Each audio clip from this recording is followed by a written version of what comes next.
نحمده ونصلي على رسوله الكريم اما بعد فاعوذ بالله من الشيطان الرجيم بسم الله الرحمن الرحيم رب اشرح لي صدري ويسر لي امري واحلل عقدة من لساني يفقهوا قولي. تو پچھلے ہفتے میں ہم نے جو پڑھا تھا بچوں کے بارے میں، آپ میں سے کوئی اپنا ایکسپیرینس شیئر کرے گا؟ الحمدللہ شروع سے کر رہی ہوں یہ کورس، اور اسی مطابق جو اسائنمنٹس لکھی جاتی ہے ساتھ ساتھ ہوم ورک بھی کرتی ہوں. تو ویسے اگنور بھی کر رہی تھی. جیسے میری چھوٹا بچہ جو ہے 3+ ہے، اس کو میں نے Day 1 سے بس یہ سکھانا شروع کر دیا تھا کہ مصطفیٰ گڈ بوائے ہے، وہ بیڈ مینر نہیں کرے گا. تو الحمدللہ اس کو ساتھ ساتھ میں اگنور بھی کر رہی تھی اس کے جو بیڈ مینرس ہوئے. وہ چھوٹا بچہ تھوڑا بھی میرا فیس ایکسپریشن دیکھ لیتا ہے نا کہ مما مطلب دن میں اس کو چیز اچھی نہیں، وہ ایک دم کہتے ہیں اچھی مما میں نہیں کرتا، میں گڈ بوائے ہوں، بیڈ مینر نہیں کروں گا. مطلب وہ تو اپسیٹ ہو گیا ہے اس چیز سے. لیکن جو میری ایشور ہے نا، کل ہی میرے ساتھ ایک ایسا قصہ ہوا جو پھر میں نے ایک دم ذہن میں لایا کہ میں نے اگنور کرنا ہے. اور جس طرح آپ نے کہا تھا نا نبی صلی اللہ علیہ وسلم واک آؤٹ کر دیتے تھے، تو پھر میں نے کل ایسا ہی کیا. اصل میں جو فرائیڈے ہوتا ہے میری کوشش ہوتی ہے کہ میں ایشور کو قمیص شلوار پہناؤں، اور وہ نہیں پہنتی. تو میرا یہی رویہ اس کے ساتھ ہوتا تھا کہ میں اس کو کبھی زبردستی یا کبھی وہ نہ بھی پہنے تو وہی تھوڑا لان تان کر کے تم نے مما کی بات نہیں مانی، تم نے کیوں نہیں پہنا فرائیڈے کو. تو کل بھی اس طرح میں نے نکالی اور میں کچن میں کھڑی تھی. تو اس نے چھوٹے بھائی کو بھیجا اور کہا کہ مما کو میں نے یہ شلوار قمیض آج نہیں پہنی. تو چھوٹا بیٹا میرا آ گیا کہ مما ایشو کہہ رہی اس نے نہیں پہنی ہے، اس نے جینس پہننا ہے جو بھی اپنی چوائس کا. تو ایک دم سے میرے ذہن میں بھاگوں اور کہوں کہ ایشو تم ہمیشہ ایسی کرتی ہو. پھر ایک دم الحمدللہ ذہن میں یہ آئے کہ نہیں اگنور کرنا ہے، اور میں نے سامنے نہیں جانا اس کے. میں نے مصطفیٰ کو کہا کہ ایشور کو کہ اپنی مرضی سے کپڑے نکال لیں. تو پھر الحمدللہ 10 منٹ بعد ایشور شلوار قمیض پہن کے خود میرے سامنے کھڑی تھی. تو الحمدللہ اساتذہ مجھے یہ بھی ریئلائز ہوا لاسٹ ویک میں جو لیکچر بھی تھا اور آپ جو صحابہ کرام کی جو بتا رہی تھی، جس سے مجھے یہ فیل ہو رہا تھا کہ صحابہ کرام اس لیے فیس ایکسپریشن سے جج کرتے تھے کہ ان کو محبت تھی نبی صلی اللہ علیہ وسلم سے، اور ان کو یہ بھی پتا تھا کہ نبی صلی اللہ علیہ وسلم کو ان سے بھی محبت ہے. تو مجھے پتا ریئلائز ہوا کہ ایشور کو پتا ہے کہ مما کو محبت ہے ایشور سے، اس لیے اس نے جزاک اللہ خیر. کیونکہ جب بچوں کو اعتماد ہوتا ہے کہ ہمارے ماں باپ ہم سے محبت کرتے ہیں اور ہمیں بھی ان کو ہرٹ نہیں کرنا، اور اگر نہیں بھی دل چاہ رہا تو ان کی خوشی کے لیے بھی کچھ کرنا، پھر ایک سٹیج آتی ہے کہ وہ اس سے آگے بھی بڑھ جاتے ہیں. کیونکہ وہ بھی گرو کر رہے ہوتے ہیں نا. جس طرح انسان فزیکلی گرو کر رہا ہوتا ہے، اسی طرح مینٹلی بھی، ایموشنلی بھی، ہر اعتبار سے سیکھ رہا ہوتا ہے. اور ہر سیکھنے کے عمل میں، پروسیس میں بہت سی مشکلات بھی ہوتی ہیں. تو اس لیے انسان کو سکھاتے ہوئے بھی صبر سے کام لینا چاہیے، اور دوسرے کو مہلت دینی چاہیے، اسپیس دینی چاہیے کہ وہ آگے بڑھ سکے. تو انشاءاللہ تعالی ہم آگے شروع کریں گے. آج کے لیے پچھلی چیزوں کو بھی ساتھ ساتھ رکھتے ہوئے ہم پڑھ چکے ہیں کہ بچوں کی اصلاح کے لیے، تربیت کے لیے، گروتھ کے لیے محبت، شفقت، کیئر، کنسرن، کائنڈنس، انعامات اور نرم رویوں کے علاوہ اگر ان کی مزید اصلاح نہ ہو تو ان کے پریشان کن رویوں پر انہیں ڈسپلن بھی کرنا ہے، جس کے لیے ان کو بعض اوقات اگنور کیا جائے گا اور بعض اوقات سختی سے بھی کام لیا جائے گا. اگر کوئی بچہ پیار محبت سے، سمجھانے سے، دلیل دینے سے بات مان جاتا ہے تو ٹھیک، اور اگر نہیں مانتا تو اگنور کرنا ہے. اور اگر اگنور کرنے سے بھی بات نہیں بنتی تو پھر ضروری حد تک سزا بھی دینا ہے. وہ کتنی دینی ہے، کب دینی ہے، کیسے دینی ہے، یہ جاننا بہت ضروری ہے. کیونکہ محبت کے ساتھ سختی بھی بہرحال اس کو بیلنس کرتی ہے اور اصلاح کے لیے بہت ضروری ہے. جہاں ضرورت نہ ہو وہاں بے جا سختی کی بھی ضرورت نہیں، بے وجہ سختی بھی نہیں کرنی چاہیے، لیکن جہاں ضرورت ہو وہاں کرنی ہوگی. تو آج ہم دیکھ رہے ہیں کہ پریشان کن رویے جو کسی بھی طرح درست ہونے میں نہیں آ رہے، ان کی حوصلہ شکنی کے لیے، ان کو ٹھیک کرنے کے لیے مؤثر سزا دینا ضروری ہے. مؤثر سزا، افیکٹو پنشمنٹ. یہ صرف سزا نہیں بلکہ ایسی سزا جس سے کوئی بہتر نتیجہ نکلے. یعنی سزا کسی کو تکلیف دینے کے لیے نہیں ہے. سزا کا مقصد کسی سے ریونج لینا نہیں ہے. سزا کا مقصد کیا ہے؟ اصلاح. یہ ذہن میں رہے. اور خصوصی طور پر جب بچے چھوٹے، کیونکہ جب بڑے ہو جاتے ہیں تو پھر بعض اوقات کوئی بھی چیز پر کام نہیں دیتی.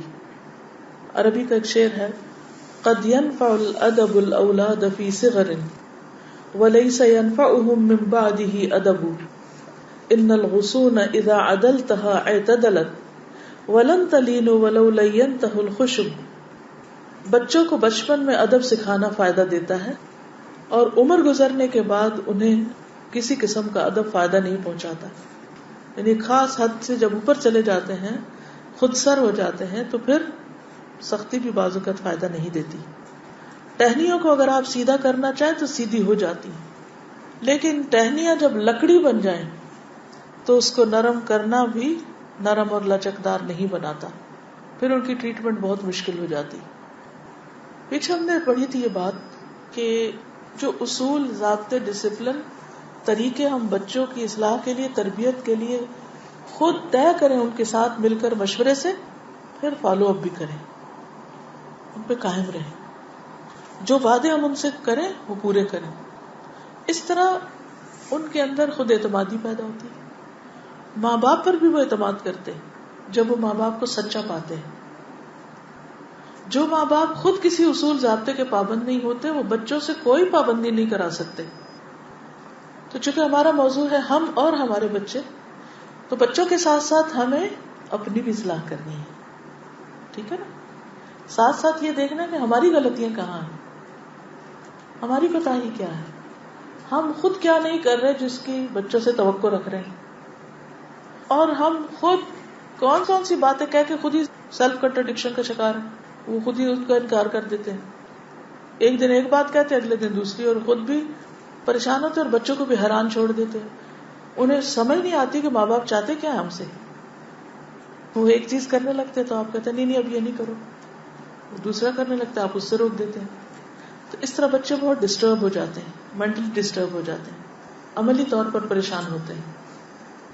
لیکن جب ہم اپنے اصولوں پر کاربند رہتے ہیں، اپنی کہی ہوئی باتوں پہ جمے رہتے ہیں، اور بچوں کے ساتھ خود اعتمادی سے معاملہ کرتے ہیں، ہمارے اپنے اندر بھی کانفیڈنس ہوتا ہے، تو بچوں کو سمجھ آ جاتی ہے، اور پھر اکارڈنگلی وہ بینڈ ہونے لگتے ہیں.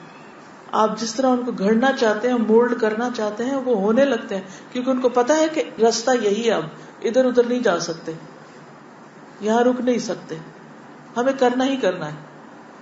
ٹھیک ہے نا؟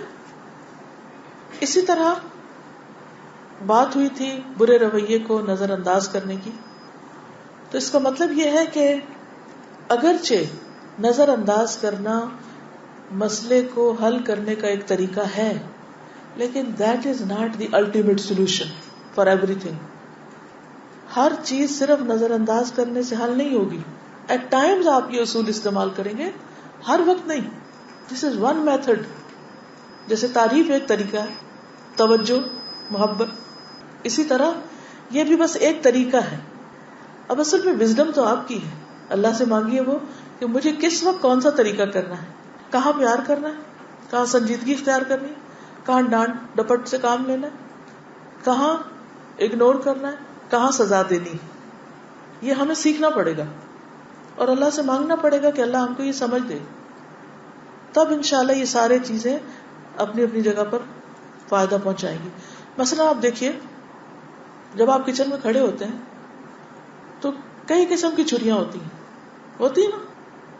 کس وقت کون سی نکالتے ہیں؟ گوشت کاٹنے کے لیے اور نکالیں گے، لہسن کے لیے اور، فروٹ کے لیے اور، کھانے کے لیے کچھ اور. ایسا کیوں؟ اس کی کیا وجہ ہے؟ اس کی وجہ یہ ہے کہ ہر چھری ہر چیز میں نہیں چلتی. اسی طرح آپ نے اپنے کچن میں مختلف طرح کے چمچ کیوں رکھے ہوئے ہیں؟ کتنے سائزز کے، لمبے، چھوٹے، چوڑے، بڑے، وائے ایون کانٹے کی بھی قسمیں. کہتے ہیں نا کہ ایک لاٹھی سے سب کو نہیں ہانکا جا سکتا، ہر وقت ایک طریقہ کام نہیں کرتا. مثلا ایک وقت میں اگر آپ نے ایک طریقہ کیا اور وہ کامیاب ہو گیا تو اس کا مطلب نہیں آپ ہر وقت وہی کرتے جائیں، وہ اپنی حفاظت کھو دے گا. اسی طرح آپ دیکھیں کہ جب آپ ڈاکٹر کے پاس جاتے ہیں تو جب وہ آپ کو گلا چیک کرتا ہے تو کچھ اور نکالتا ہے، اگر آپ کا کان چیک کرتا ہے تو کچھ اور نکالتا ہے. اسی طرح ٹریٹمنٹ کے لیے بھی ڈفرینٹ دوائیاں ہوتی ہیں, ان کی پوٹینسیز ڈفرینٹ ہوتی ہیں, ان کے ٹائمنگز فرق ہوتے ہیں. تو اگر بچے اخلاقی طور پر بیمار ہو چکے ہیں تو اس کے لیے ہمیں صرف ایک دوائی سے, پیراسیٹامول سے نہیں کام چلے گا. سر درد ہے یا بخار ہے یا پیٹ درد ہے یا کان میں درد ہے یا آنکھ میں کچھ ہے, بس یہی کھا لو. اس سے کیا ہوتا ہے, وقتی طور پر پین سبسائڈ ہو جاتی, لیکن مرض نہیں جاتا, مرض وہیں کھڑا ہے. تو مرض کو دور کرنے کے لیے آپ کو صحیح وقت پر صحیح انسٹرومنٹ استعمال کرنا ہوگا, تب فائدہ ہوگا. تو نظر انداز کرنا مسئلے سے نمٹنے کا ایک طریقہ ہے. آج ہم کچھ اور طریقے بھی بتائیں گے تاکہ وہ طریقے آپ جان لیں اور پھر آزما لیں. ان طریقوں میں ایک طریقہ کچھ خرابیوں کی اصلاح کے لیے سزا دینا ہے, پنشمنٹ. پنشمنٹ کیا ہوتی ہے؟ برے رویے کی حوصلہ شکنی کرنے کے لیے, برے رویے کو کرب کرنے کے لیے, ختم کرنے کے لیے, وہ بھی ایک طریقہ ہے. لیکن صرف سزا نہیں, مؤثر سزا, افیکٹو پنشمنٹ ہونی چاہیے. اور افیکٹو پنشمنٹ کون سی ہوتی ہے؟ جس کے کچھ اصول ہوتے ہیں, جس کے کچھ طریقے ہوتے ہیں. اس میں سب سے پہلی بات تو یہ ہے کہ انف ریزن ہونی چاہیے سزا دینے کے لیے, معقول وجہ. یہ نہیں کہ وہ بےچارے بھول جائیں تو آپ ایک لگا دیں, وہ کوئی بھی چھوٹی سی بھی آپ کی نافرمانی کرے تو آپ ان کا کھانا پانی بند کر دیں اور بات بات پہ آنکھیں نکالیں ان کو اور بات بات پہ کان کھینچیں. نہیں, یہ طریقہ ٹھیک نہیں. واقعی کوئی سزا کی وجہ ہونی چاہیے, کوئی بہت بڑا جرم ہونا چاہیے. مثلا حضرت عائشہ کہتی ہیں کہ اللہ کی قسم آپ صلی اللہ علیہ وسلم نے کبھی اپنے ذاتی معاملے میں کسی سے بدلہ نہیں لیا, البتہ جب اللہ کی حرمتوں کو توڑا جاتا تو آپ بدلہ لیتے تھے. اس سے ہمیں ایک بڑا اصول مل گیا بچوں کو سزا دینے کے لیے بھی. مثلا بچے نے آپ کی بات نہیں مانی اور آپ کی انا یا ایگو کو کوئی چوٹ لگی, اس پہ تو آپ صبر کیجئے. لیکن اگر بچے نے نماز نہیں پڑھی تو اس پر آپ کو حق ہے کہ آپ اس کو کوئی پنشمنٹ دیں. مثلا اس کی کسی پسندیدہ چیز, کسی ایسی چیز سے جس کا آپ نے وعدہ کر رکھا ہے, اس کو ڈیلے کر کے, یا کوئی بھی طریقہ, وہ آگے ہم دیکھیں گے کیا کیا چیزیں ہو سکتی ہیں. ہم الٹ کرتے ہیں, دین کی حرمتیں جتنی مرضی پامال کرے, کوئی سزا نہیں, کوئی پوچھ نہیں, کوئی رکاوٹ نہیں, کوئی نہیں, اللہ غفور الرحیم ہے, معاف کر دے گا, ابھی چھوٹے ہیں, ابھی بچے ہی تو ہیں. لیکن اگر وہ ہماری شان میں کوئی گستاخی کرے تو پھر ہم صبر نہیں کر سکتے. تب آپ دیکھیے کہ یہ تو تربیت نہ ہوئی, کیونکہ آپ نے اپنی ذات کو زیادہ بڑھا چڑھا کے پیش کیا ہوا بچوں کے سامنے اللہ رب العزت کے مقابلے میں بھی. ہونا کیا چاہیے کہ آپ سے زیادہ وہ اللہ سے ڈرنے والے ہوں. یہ ہے اصل تربیت. آپ کی عظمت سے زیادہ ان کے دلوں میں اللہ کی عظمت ہو, آپ کی محبت سے بڑھ کر اللہ کی محبت ہو. یہ ہے ٹارگٹ جس کو ہم نے اچیو کرنا ہے. یہ ہے جو ہمیں ان کو بنانا ہے. ہم نے ان کو اپنا غلام نہیں بنانا. اگر ان کے دل میں اللہ کی محبت آ جائے گی تو وہ ہمارے بھی فرما بردار خود ہی بن جائیں گے. پھر ہمیں اپنا فرما بردار بنانے کے لیے کوئی بڑی کوشش کرنی نہیں پڑے گی, کیونکہ وہ اللہ کا تقویٰ ہوگا جو ان کو ہمارا فرما بردار بنائے گا. لیکن ہم یہ نقطہ عام طور پر بھول جاتے ہیں. پھر آپ دیکھیے کہ مؤثر سزائیں جو ہیں ہر وقت کام نہیں کرتی. مسلسل کنسسٹنسی کے ساتھ جو اصول اور ضابطے ہم بناتے ہیں, فرملی ان کو امپلیمنٹ کرنا جو ہے یہ زیادہ فائدہ مند ہوتا ہے. لیکن یہ یاد رکھیے کہ ہر کام کرانے کے لیے سزا یا ہر برا رویہ دور کرنے کے لیے سزا نہیں, بلکہ اپنے جو اصول ضابطے ان تک واپس لانا. کریے اسٹے ہیئر, اس لائن پہ چلو, اس ٹائم تک کرنا ہے, اس پہ فرمنس. یہ نہیں کہ جب انہوں نے نہیں کیا تو پھر 2-4 لگا دی اور غصہ ٹھنڈا کر لیا. نو, ان کو واپس اس لائن پہ لا کے کھڑا کرنا. ہیئر مثلا امیگریشن کی لائن میں اگر آپ آگے جائیں تو کیا کہتے ہیں, پیچھے کرتے ہیں, آپ یہ ریڈ لائن نہیں کراس کریں. اب اس کو جرمانہ تو نہیں لگاتے. تو اسی طرح ہمیں جب بچے کو اصول توڑ رہے ہیں تو انہیں واپس لائیں, ادھر کھڑے ہوں. یہ نہیں کہ آپ ان کو ایک لگا دیں کہ یہاں کیوں آئے ہو, وہاں کھڑے ہونا تھا. نہیں, یہ غلط ہوگا لگانا اس وقت. عام طور پہ ہم ایسے علاج کرتے ہیں. اس سے بچے کو ہوش بعد میں آتی ہے, اسے تو پتہ ہی نہیں تھا یہ لائن تھی, اسے تو یاد ہی نہیں رہا کہ یہ اصول بنا ہوا تھا. اکثر غلطیاں بھول چوک سے ہوتی ہیں. آپ دیکھیے کئی دفعہ آپ بات کچھ ہوتی ہے، کہہ کچھ جاتے، بعد میں خیال ہے اوہ میں تو بھول ہی گئی. مجھ سے کوئی پوچھتا ہے آپ سے آپ کے پاس پین ہے تو آپ کہتے نہیں آج تو پین ہی کوئی نہیں. بعد میں خیال ہے اوہ ہو وہ تو نیچے والی پاکٹ میں تھا. اب آپ نے جھوٹ بولا، غلط بیانی کی، نہیں آپ کو یاد نہیں تھا، آپ نے غلط بیانی جان بوجھ کے نہیں کی، آپ کو بعد میں یاد ہے تو پھر آپ اس سے سوری کرتے ہیں یا آپ اس کو بتا دیتے بھی وہ ایسا نہیں ایسا تھا اگر ضرورت ہو. تو اسی طرح بچے جب بعض اوقات اصول توڑتے ہیں، غلطی کرتے ہیں، تو ضروری نہیں ہوتا کہ وہ جان بوجھ کے یا کوئی بدتمیزی کی خاطر کر رہے ہوتے ہیں، وہ بھول جاتے ہیں تو آپ ان کو کان سے پکڑ کے پیچھے لے آتے ہیں، نو ہیئر ایسا کرنا تھا. لیکن اس میں جب وہ غلطی کر رہے ہوں ہر وقت شیر بننے کی ضرورت نہیں کہ آپ وہ خوف ہی کھاتے رہیں، ڈرا دھمکا کے نہیں. ڈسپلن کے لیے خوف زیادہ کرنا ضروری نہیں کہ وہ ہر وقت آپ کے خوف سے دبے گھٹے رہیں. اس سے بچے کی پرسنالٹی کرش ہو جائے گی، وہ دنیا کو فیس نہیں کر سکے گا. ہم انہیں کیا بنا رہے ہیں؟ نفسیاتی مریض. یہ کیا تربیت ہوئی کہ وہ کسی سے بھی بات کرتے ہوئے ڈرے، کسی کو فیس ہی نہ کر سکے، کیونکہ ہم نے ان کو اتنا توڑ کے توڑ دیا کہ ان کی کوئی شخصیت ہی نہ رہی. یہ نہیں ہونا چاہیے. تو پہلی چیز ہے مستقل مزاجی اپنے اندر، اور پھر جب سزا دینے کی ضرورت پیش آئے تو کچھ نقطے سامنے رکھی. نمبر 1 وقت، ٹائمنگ. نمبر 2 شدت، کہ کس وقت دینی ہے اور کتنے ٹائمنگ کے لیے دینی ہے. پھر یہ کہ اس سزا کی انٹینسٹی کتنی ہو، کیا ایک مسواک جیسی لکڑی لگانے سے، یا ایک چپت، یا کچھ کھینچنا تھوڑا بہت اتنا ہی کافی ہے، یا صرف غصے سے دیکھنا بھی کافی ہے، کیا وٹ کائنڈ. پھر یہ کہ عدل بھی ہو، جتنی غلطی ہے اتنی سزا. یہ نہیں کہ معصوم کے ہاتھ سے گلاس چھٹ کے گر گیا ٹوٹ گیا تو آپ اس کا دل توڑ کے رکھ دیں مار مار. گلاس تو پھر آ جائے گا لیکن اس کا ٹوٹا دل واپس نہیں جڑے گا. اس کے دل میں نفرت کے جذبات پیدا ہو چکے ہوں گے اپنے ماں باپ کے لیے کہ میرے ماں باپ کو گلاس مجھ سے زیادہ پیارا تھا، کیونکہ اس کو پتا ہے اس نے جان بوجھ کے نہیں کیا، اس کے ہاتھ سے چھوٹ گیا. لیکن ہم ماننے کو تیار ہی نہیں کہ ہم کہتے روز ہی چھوٹ جاتا ہے تم سے. اس وقت سوچے کہ ہم سے کبھی نہیں چھوٹا. جو غلطی ہم کرتے ہیں اگر بچے سے ہو گئی تو کیا ہوا. تو عدل سے کام لیں اور انصاف کریں کہ اگر باقی بچوں کو آپ سزا دیتے ہیں تو اس سے زیادہ نہ ہو یا اس سے کم نہ ہو، ایک جیسی ہو.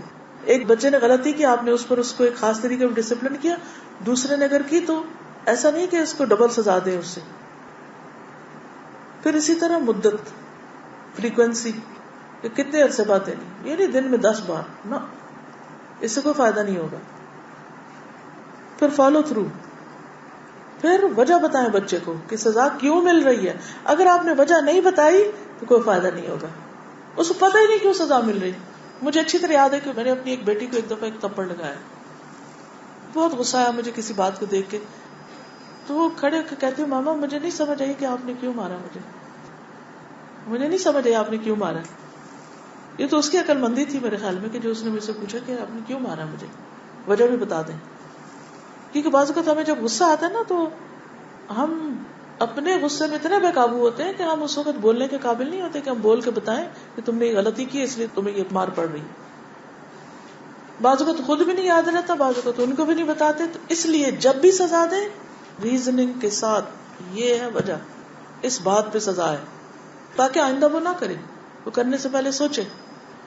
اور پھر کانٹیکسٹ، کس کانٹیکسٹ میں. ایک کانٹیکسٹ میں ایک چیز کچھ بھی نہیں ہو سکتی. مثلا اگر بچے باہر کھیل رہے ہیں اور چیخ رہے ہیں تو یہ کوئی بری بات نہیں، لیکن گھر میں اگر کوئی پڑھ رہا ہے، کوئی بیمار ہے اور وہ چیخ رہے ہیں تو یہ مختلف بات ہے. یعنی ایک عمل ایک وقت میں اٹس اوکے، لیکن دوسرے وقت میں وہی عمل نو. تو یہ سب بچوں کو پتا ہونا چاہیے. تو یہ چند اصول ہیں جن کی آگے میں اب ایکسپلینیشن دوں گی انشاءاللہ، کہ افیکٹو پنشمنٹ کب ہوتی ہے، کیا کیا، ٹائمنگ، شدت، سیویریٹی، عدل، مدت، فریکوینسی، فالو تھرو، ریزننگ، وجہ بتانا، کانٹیکسٹ. تو پہلی چیز ٹائمنگ. سزا دیتے وقت جو ٹائم ہے وہ صحیح ہونا چاہیے، رائٹ ٹائم پہ سزا دینی چاہیے. مثلاً آپ سب گھر سے نکلے ہیں اور بچے نے اپنے کپڑے گیلے کر لیے. اب اس وقت کیا ہے, کپڑے چینج کرنے کا وقت ہے یا اس کو, یا یہ کہ لوگوں کے بیچ میں ہے, یہ سزا دینے کا وقت نہیں ہے. کیونکہ جب لوگوں کے بیچ میں آپ بچے کو سزا دیں گے تو وہ بہت زیادہ بے عزتی محسوس کرے گا.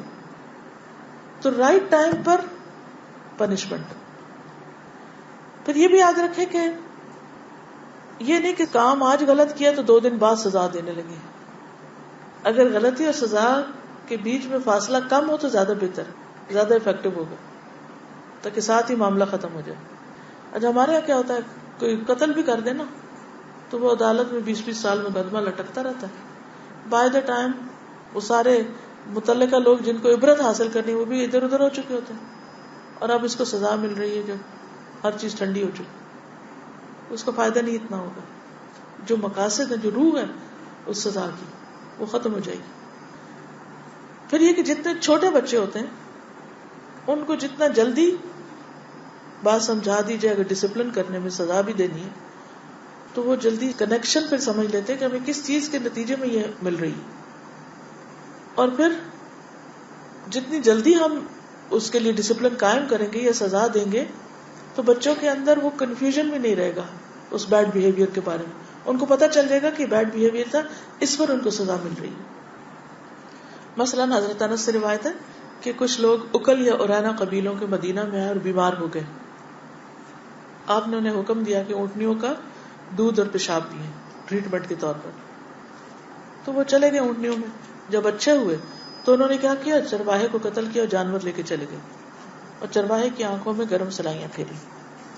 جو آپ صلی اللہ علیہ وسلم کو پتا چلا کہ انہوں نے یہ ظلم کیا ہے تو آپ نے فوراً ان کے پیچھے آدمی دوڑائے اور وہ دن چڑھے ان کو پکڑ کر لے آئے. پھر جیسے انہوں نے کیا تھا چرواہے کے ساتھ وہی سلوک ان کے ساتھ کیا گیا. تو لوگوں کو پتا چل گیا کہ آئندہ یہ کام نہیں کرنا. کسی اور کو پھر جرأت نہیں ہوئی ایسا جرم کرنے کی. لیکن اگر آپ ان کو چھوڑ دیتے اور 1 مہینے بعد یہ سزا ہوتی تو پھر اس کی افیکٹونیس ختم ہو جاتی. پھر اسی طرح جنگ تبوک کا آپ سب کو معلوم ہے کہ جب 3 صحابہ پیچھے رہ گئے تھے تو واپس آ کر آپ نے کیا کیا.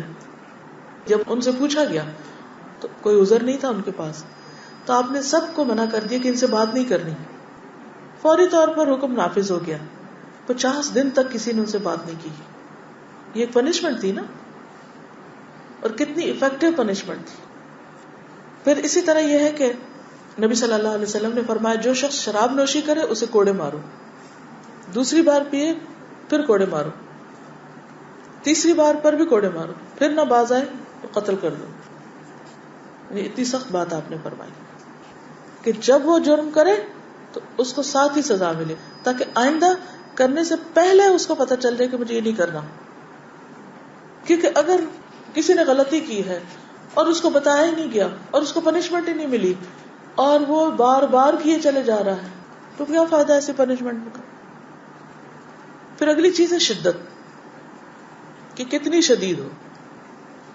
بہت تھوڑی سی سزا بڑے جرم کے مقابلے میں, یا لاپرواہی سے دی گئی سزا, اس کا کوئی اثر نہیں ہوتا, وہ نہ دینے کے برابر ہے. یا پھر بہت لمبی سزا, وہ بھی افیکٹو نہیں ہوتی, کیونکہ بہت لمبے عرصے تک اگر کسی کو سزا دیں گے تو ہو سکتا ہے کہ وہ شخص آپ سے بالکل ہی ختم ہو جائے, کٹ ہی جائے. بچے کے اندر ایسی نفرت, ایسا انتقام پیدا ہو جائے کہ وہ واپس کبھی ٹھیک ہی نہ ہو. تو ایک لمٹ رکھیے. ایک واقعہ کسی نے بتایا کہ ایک ماں نے اپنے بیٹے کو کم نمبر آنے پر یہ سزا دی کہ اسے کمرے میں بند رکھا جائے تاکہ وہ پڑھے, صرف اور صرف پڑھے, گھر سے باہر نہ جائے. تو ایک دن وہ بیٹے کو کمرے میں بند کر کے تالا لگا کے باہر سے چلی گئی اور اپنی بیٹی کو کہہ گئی کہ جتنا مرضی کہ تم نے دروازہ نہیں کھولنا, میں خود ہی آؤں گی تو کھولوں گی. اور وہ اپنے کاموں کو گئی, بہت دیر ہو گئی. جب واپس آئی تو دروازہ نوک کیا. اس کے پیچھے ماں کے پیچھے وہ بچے نے بہن سے بھی بہت منت سماجت کی کہ مجھے کچھ دیر نکال دو. اس نے دروازے کو زور زور سے بھی مارا کہ مجھے باہر نکالو, نہیں نکالا. پھر کیا ہوا کہ کچھ دیر کے بعد بالکل خاموشی چھا گئی. جب ماں آئی دروازہ کھولا تو چیخ اٹھی, بچے نے پنکھے کے ساتھ لٹک کے خودکشی کر لی. یہ سچا واقعہ. تو بعض اوقات ایسا بھی ہوتا ہے کہ ہم بے رحم ہو کر سزا دیتے ہیں یا اتنی لمبی سزا دیتے ہیں کہ وہ مقصد ختم ہو جائے. دیکھیے شروع میں نے کہا تھا, دوبارہ یاد دہانی کراؤں گی کہ سزا کا مقصد کسی کو ٹارچر کرنا نہیں ہے. سزا کا مقصد اصلاح ہے. جیسے آپ دیکھیے کہ بعض اوقات آپ بیمار ہوتے ہیں تو آپ کو چھوٹی موٹی دوا کافی ہو جاتی ہے, بعض اوقات آپریشن کرنا پڑتا ہے. آپریشن کس لیے کرتے ہیں؟ آپ کو تکلیف دینے کے لیے جسم کاٹتے ہیں؟ نہیں. کیا کرنا مقصود ہے؟ مرض کا علاج. بالکل اسی طرح بچے کو بھی سزا کس لیے؟ مرض کے علاج کے طور پر, کہ اس کی خرابی دور ہو. ایسی سزا نہیں جس میں انتقام جھلکتا ہو. انتقام نہیں, اپنی فرسٹریشن نہیں نکالنا, بوجھ نہیں ڈالنا, بلکہ کیا کرنا ہے؟ اصلاح کرنی ہے. بس صرف سزا ایک ٹول ہے ٹھیک کرنے کا, درست کرنے کا, تاکہ بچہ اپنے رویے کو بہتر بنا سکے. یہ مقصد ہے. یا یہ نہیں ہے کہ خوف کی وجہ سے آپ کا فرما بردار بن جائے, کہ آپ سے ڈر کے بس آپ کی بات مانے.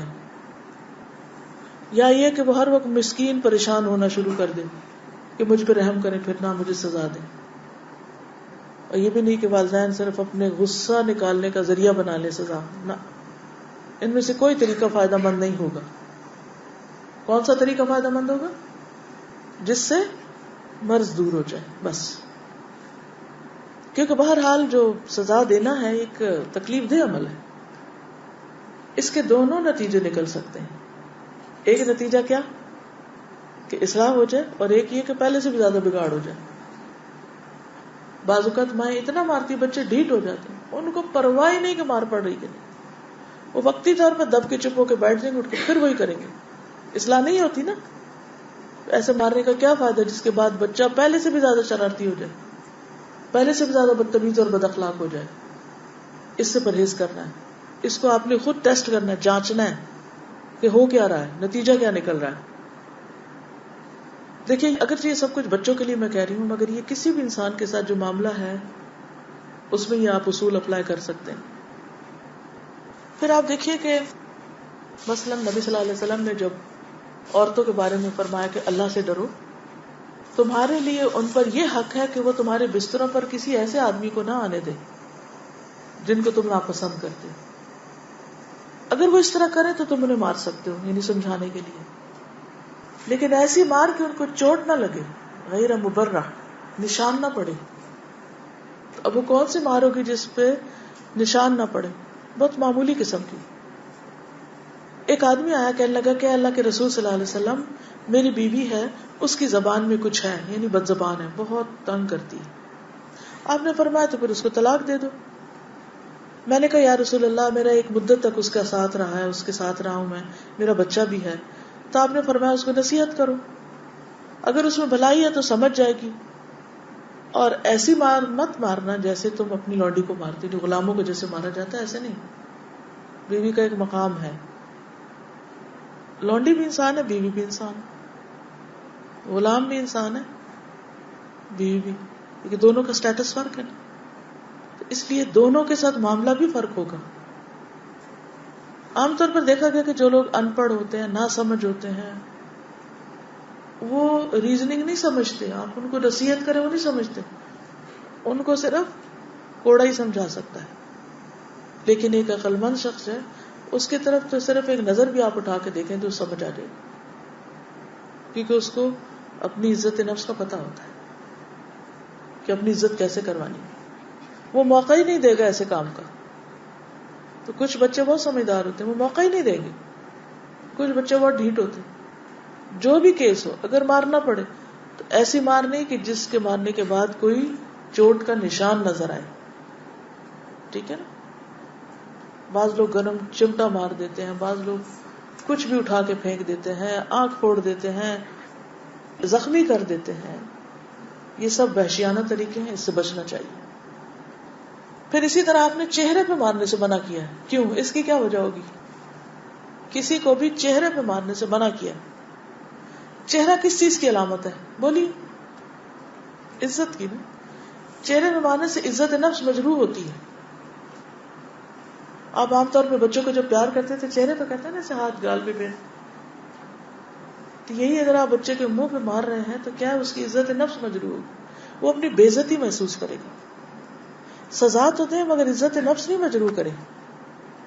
پھر اسی طرح یہ ہے کہ جتنی غلطی ہے اتنی سزا، اس سے زیادہ نہیں.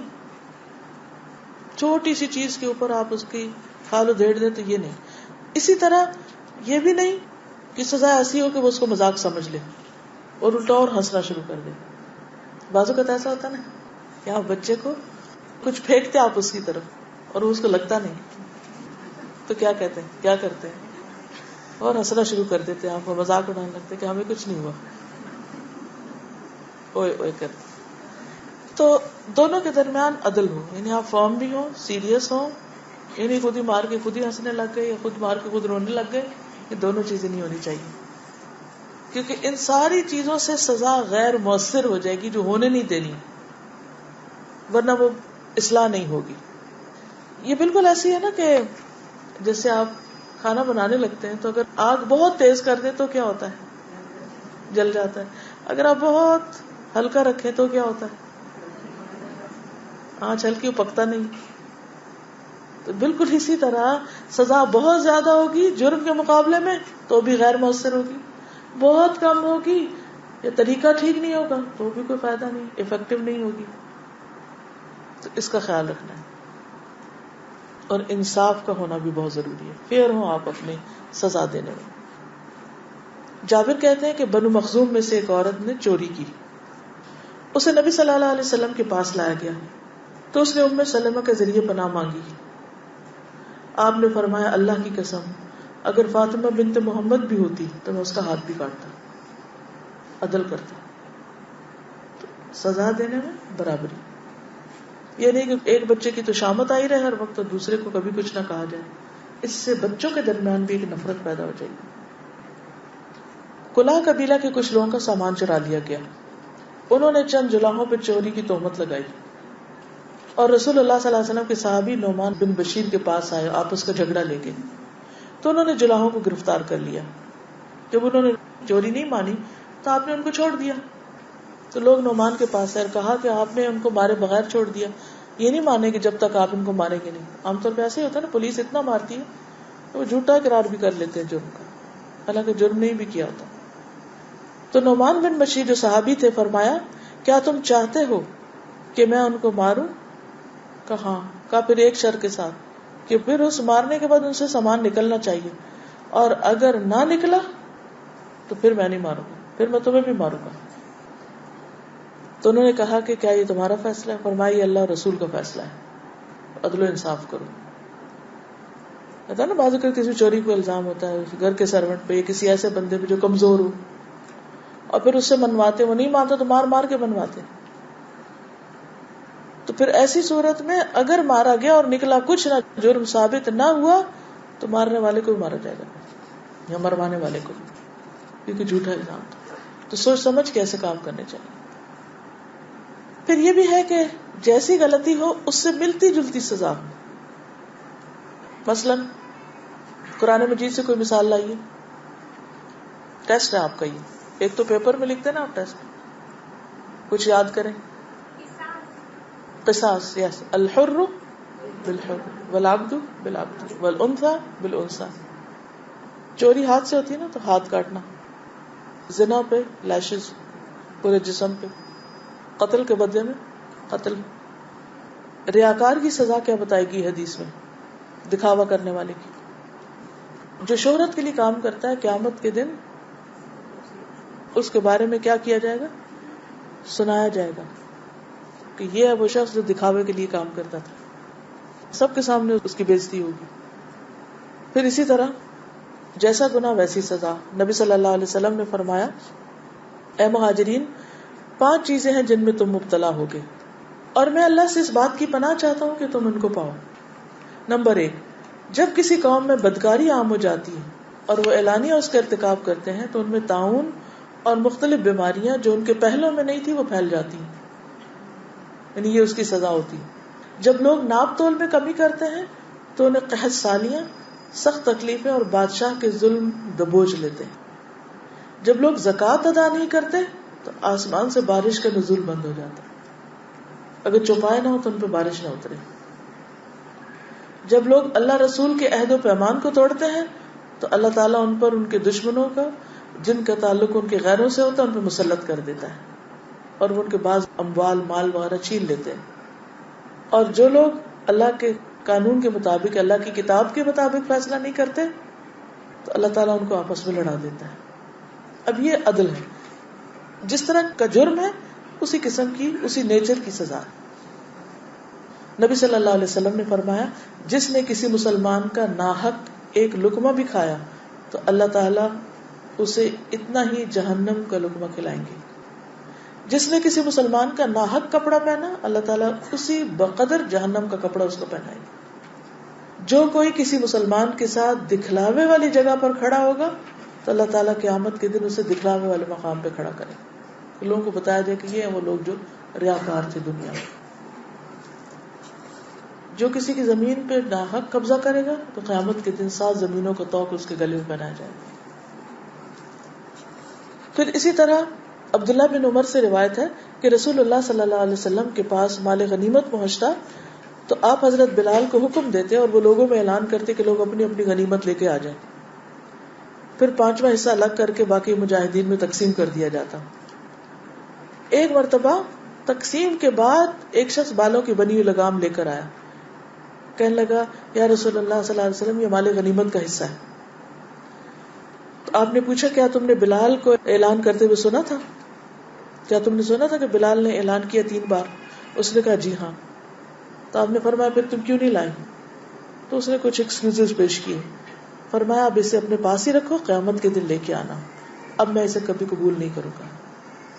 یعنی آپ اس پر سخت ناراض ہوئے، اور یہ کس لیے؟ تاکہ آئندہ کے لیے لوگ اور بھی زیادہ محتاط ہو جائیں، کیونکہ کچھ کام وقت گزرنے کے بعد قبول نہیں ہوتے۔ جیسے صدقہ فطر ہے، عید کی نماز کے بعد وہ نہیں قبول ہوتا، وہ عام صدقہ ہو جاتا ہے، وہ فائدہ نہیں ہوتا جو عید کی نماز پڑھنے سے پہلے ہوتا ہے۔ اسی طرح باقی چیزیں۔ اگلی چیز جس کا ہمیں خیال رکھنا ہے کہ سزا مؤثر ہو، وہ ہے سزا کی فریکوینسی کا تعین کرنا۔ سزا جب فائدہ دیتی ہے جب وہ شاذ و نادر ہو، کبھی کبھار ہو، روزمرہ بیسس پر نہ ہو، ڈیلی نہ ہو، روزانہ نہ ہو، ورنہ اس سے بچوں کے اندر ریئیکشنز پیدا ہو جائیں گے اور پھر وہ اس کے عادی ہو جائیں گے اور اس کا کچھ فائدہ نہ ہوگا۔ مثال کے طور پر اگر ہم کوئی کھانا روز کھاتے ہیں تو اس کا ٹیسٹ عام سا ہو جاتا ہے، پھر وہ کوئی خاص چیز نہیں ہوتی۔ بس اگر آپ روز آئس کریم کھا رہے ہیں، روز کھا رہے ہیں، تو اس کو کھانے سے کوئی آپ کو خوشی نہیں ہوگی، کیونکہ آپ روز ایک چیز لے رہے ہیں۔ کیونکہ جس چیز سے انسان کی طبیعت زیادہ مانوس ہو جاتی ہے، یعنی آپ یوزڈ ٹو ہو جاتے ہیں اس کے، تو اس سے کیا ہوتا ہے کہ اس کا کچھ پھر اثر ہی نہیں ہوتا۔ بس اگر آپ کو درد ہے اور آپ اس کے لیے پین کلر لیتے ہیں تو کچھ عرصے کے بعد وہ پین کلر اثر کرنا چھوڑ دیتے ہیں۔ اسی طرح اگر آپ بچے کو بار بار سزا دیے چلے جاتے ہیں، ایک بات بار بار کہے چلے جاتے ہیں، تو وہ بات اس کے لیے غیر مؤثر ہو جاتی، اس کا کچھ فائدہ نہیں ہوتا، وہ اس پر اثر ہی نہیں کرتی۔ تو عام طور پر ماں کو کمپلینٹ کرتے سنا گیا ہے کہ وہ کہتی ہیں کہ بچے بات ہی نہیں سنتے، کہتے ہیں کہ بچوں پہ کچھ اثر نہیں ہوتا، ہماری بات کا اثر نہیں ہے۔ کبھی ہم نے سوچا کیوں نہیں ہے؟ تو ہمیں ان کے علاج کی بجائے اپنا علاج کرنا ہے، تاکہ ہم اس قابل ہوں کہ ہماری بات ان پہ اثر کرے، ان کی سمجھ میں آئے۔ تو یہاں ہمیں اپنے طریقے کو بدلنا ہوگا۔ ہم ساری ورکنگ ان پہ کرتے ہیں، جبکہ ہاف اینڈ ہاف ہے، آدھی اپنے پہ آدھی ان پہ۔ ان کو سکھانے کے لیے، سمجھانے کے لیے خود کو سمجھانا ہوگا، پہلے خود سیکھنا ہوگا۔ سزا خواہ کتنی بھی سخت ہو، اگر بار بار ہوگی تو بچے اس سے نمٹنا سیکھ جائیں گے کہ اگر وہ کوئی خاص چیز ان پہ پڑنے والی ہے تو وہ پہلے سے اپنا بچاؤ جان لیں گے، کیسے نمٹنا ہے اس سے، وہ کاؤنٹر کر لیں گے اس کو۔ مثلاً اگر زبانی کلامی آپ بہت لان تان کرتے ہیں تو کیا ہے، وہ بلاک کر لیتے ہیں اپنے ایئر، کان بند کر لیتے ہیں، جیسے آپ نے کچھ سنا نہیں, وہ ایک طوفان آیا, وہ سمٹ کے بیٹھ جائیں, گزر کے اٹھ جائیں گے پھر.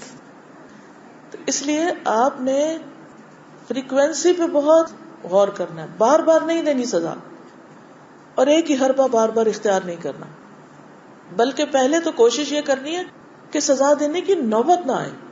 یعنی یہ جو میں آپ کو ایک طریقہ بتا رہی ہوں کہ سزا بھی ایک طریقہ اصلاح کا, یہ اس لیے نہیں بتا رہی کہ آپ اسی کو استعمال کرنا شروع کر دیں, یہ بعد میں آئے گا, لیکن صرف بوقت ضرورت.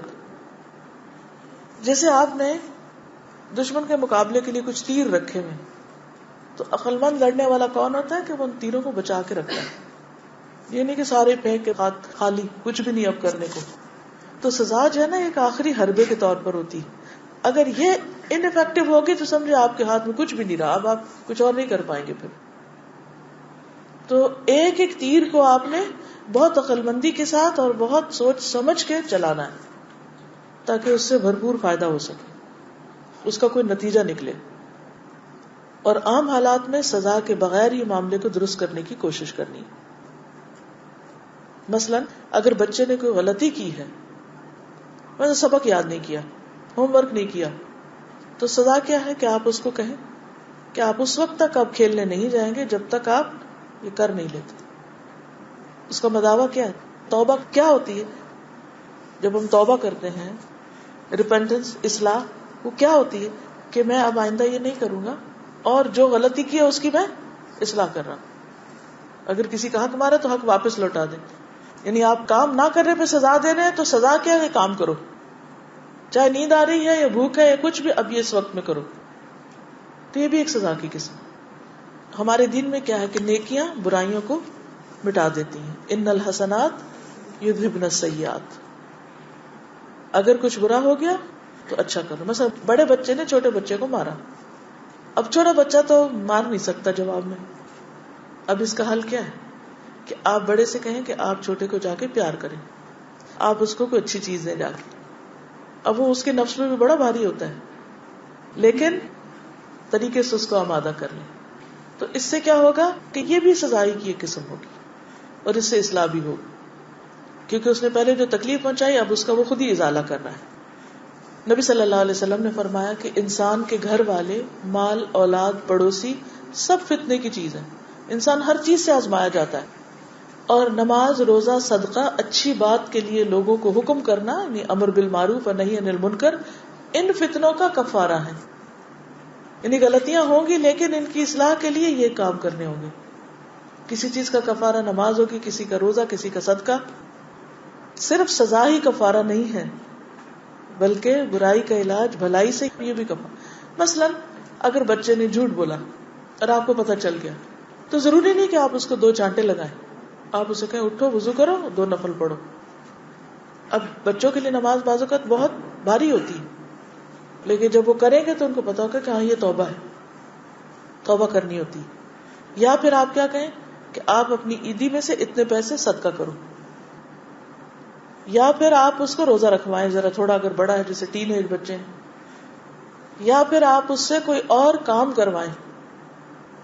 تو ان الحسنات یذھبن السیئات, نیکیاں, بھلائیاں, اچھائیاں برائیوں کو دور کر لیتی ہیں. اب آپ طریقے خود ایجاد کریں گے, یہ آپ انوینٹ کریں گے کہ بچے نے خرابی کی ہے تو اس کے بدلے میں اس سے کون سا کام کروانا ہے جو مفید بھی ہو. صرف مار پٹائی سزا نہیں. یعنی سزا کا نام سنتے ہی ہم کیا سمجھتے ہیں کہ شاید تکلیف دینا ہے. وہ تکلیف فزیکل بھی ہو سکتی ہے, وہ تکلیف ایموشنل بھی ہو سکتی ہے کہ آپ اس سے بولنا چھوڑ دیں, وہ تکلیف مینٹل بھی ہو سکتی, کوئی بھی طریقہ ہو سکتا ہے. تو اس لیے سزا از ناٹ اونلی بیٹنگ یا ہرٹنگ یا ہٹنگ, صرف یہ نہیں ہے سزا, کئی طریقے ہیں, ان طریقوں کو جانیے.